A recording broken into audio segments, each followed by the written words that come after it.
stuff that goes on in Virginia is over the top. The challenge, I think, on this one is it is viewed as incredibly partisan, whether you want it or not. And I think we have to do the best we can to take on issues that.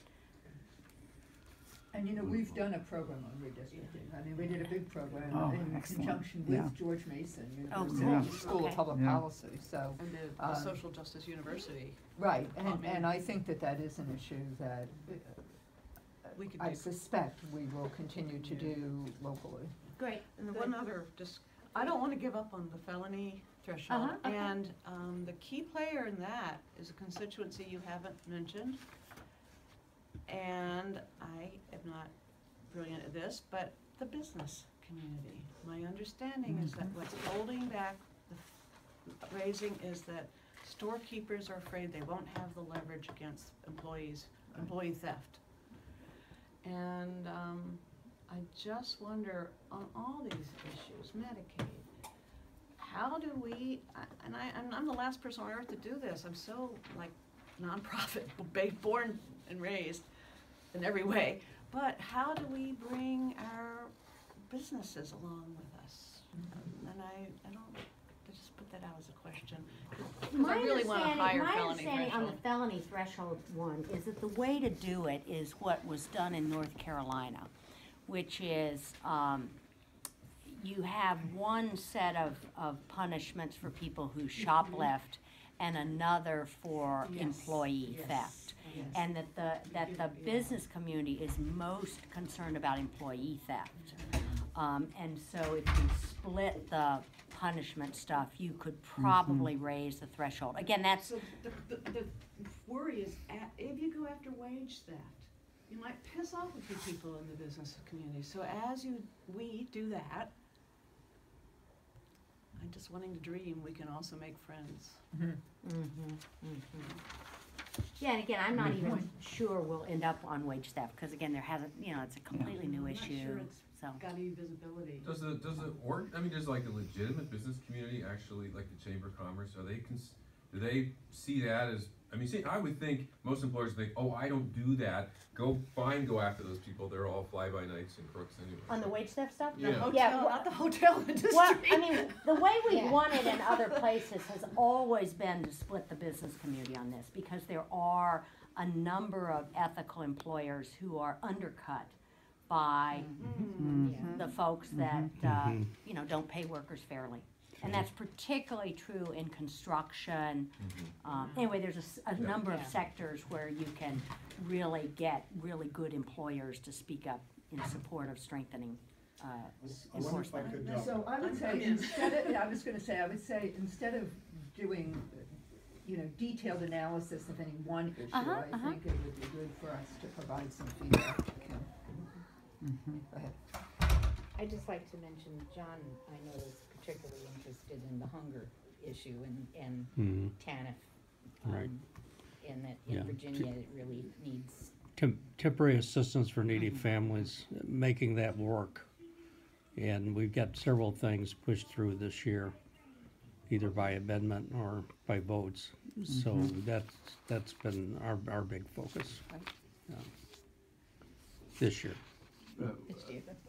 An overall sort of part of our vision would be to see how our organization interrelates with all of the other allied interests. And consult the Virginia Catholic Conference, and that can help maybe with bridging some of the points of difference, etc.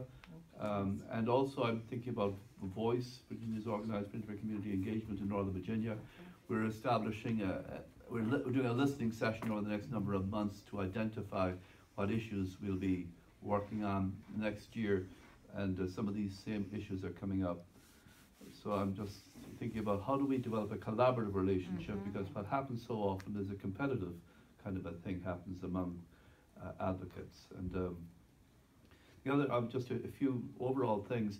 To find common ground, some of these issues have an impact on the Latino community, I was wondering, for example, driver's licenses is a huge issue, and is there a way of connecting our interest in driver's licenses with more the immigration possibilities? And I've been working on that in the past, and there seems to be some opening on that area, which is surprising. That the Department of NBD are interested in maybe reviewing what was done by Governor McDonald on that question, which is again causing the same problem. People going to Maryland getting driver's licenses and then they get deported. And it's a safety issue, right? And it's a safety so Brian issue. Moran, who is the resilience person, is on the hunger question, a voice is sort of it's going to be, I'm sure it will focus on early childhood education and the lack of funding, and the relationship between child hunger and learning would be a good connection.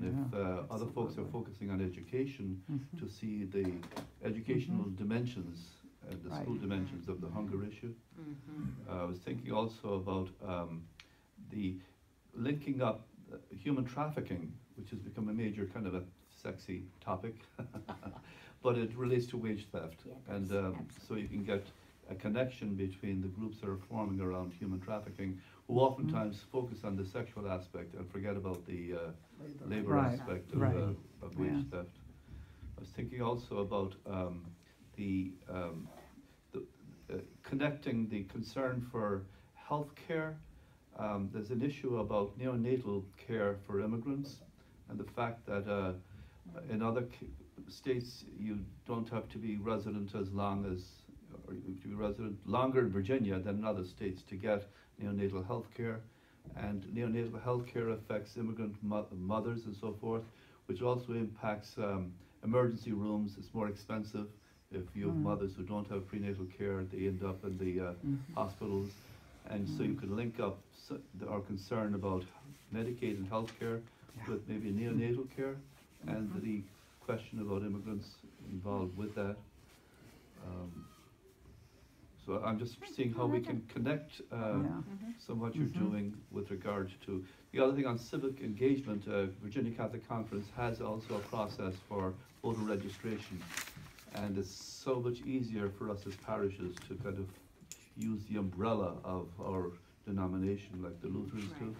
So maybe there could be some connections there. And the overall issue of people involved with advocacy and people involved with community organizing. And one of the things I'm hopeful about is you come out of a background of community organizing, and that's always seen as somehow or other in competition with the advocates. And it's about time we got it together. And again, voice, IAF, industrial, tends to be a one-man band, or one, our show, and we do it our way, etc., etc.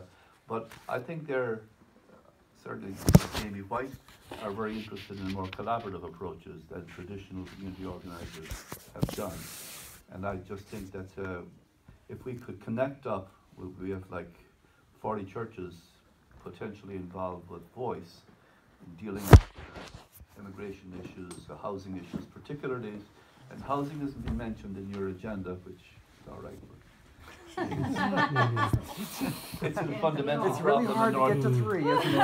It's Really hard to get to 3, that's right. Maybe that's next year, but that would surface. If I could offer just a little perspective, all these comments you've made, and others in the young end have made, wonderful comments on so many issues. So I help support the ICP and Kim in terms of policy aspects, and this issue of just how many of these different issues can be done with, because we did a lot of these last year, and when we had All People's Day, we had so many things, it wasn't effective in that way. So we do have to decide, but some of them I think we are going to pursue. With the hunger program, we have worked with the Senate in terms of enabling legislation for school breakfast programs, where about half of schools in Virginia do not offer that. We have support in various areas, and we didn't have enough we could do legislation with, but that may come up next year. I think that's a project that also would allow us to align with other faith groups, because that's one that we can all agree with. we may have different faith groups who all want to do things, but in fact, we may not agree on all of them, but this will be one. So I think we can. And a perspective I also shared with Kim and my fellow board members is, in terms of the language that we use, when I got to the board, I noticed we have a lot of language which was very essentially aggressive. We were making accusations that people were saying, you people have money are bad, and I said, I'm not sure that's gonna get very far, so with Reverend Swadley, we were able to modify a lot of that language. And I thought what we presented, and we're in Richmond, were less threatening in that sense. Similar issues, but just different language. And I hope we can continue to be able to do all that. And part of that is, I don't think it's impossible that we should not have alliances with some business groups. I don't think we should look at business as just someone who's there on their way. Sure. So I would say that since I'm in business and for myself. And on this issue, when you mentioned about the threshold, it is indeed an employer issue. They're concerned about this. And we did have a chance to meet with a delegate, a Peter Gallagher, who in fact knows about the North Carolina program, and he's a Republican. And he happens to know one of our members, a minister who was actually officiated his wedding. So we have a little connection there. It is very possible to have selected people on both sides of the aisle who will agree with us on those programs. And I think we should also go ahead, as I recommended, that we meet with the main business group, which is the Virginia Retail Federation, and talk with them and look at this issue in terms of business issue and all like that.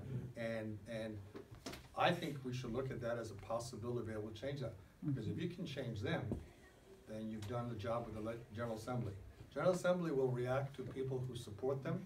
And if the Virginia Retail Federation says, we'll change on this, that's it. That's why